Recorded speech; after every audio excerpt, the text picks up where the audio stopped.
Bago tayo magtapos, paalala sa mga babiyahe, huwag kayong tataka sa pagbabayad, ha? Ang pausong tawag dyan, Mel, noon ay 1, 2, 3. Ano panahon namin? 1, 2, 3. 1, 2, 3 nga. 1, 2, At ang mga nagigipit naman, kumakapit sa 5, 6 na pautang. natin yan. Oo. Nako, dami mong baong terms, Emil, ha?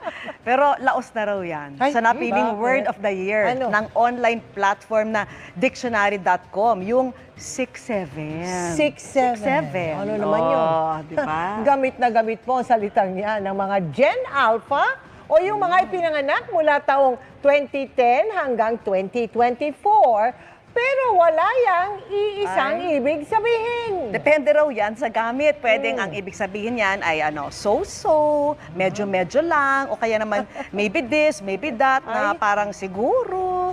Pero wala raw talagang ibig sabihin yan. Ano ba yun? Hindi rin tiyak kung paano ito nagsimula, pero may nagsasabing mula ang 6-7 Saan? sa lyrics ng kantang Doot Doot 6-7 ng isang American rapper bago umabot sa TikTok. Kantahin mo yan.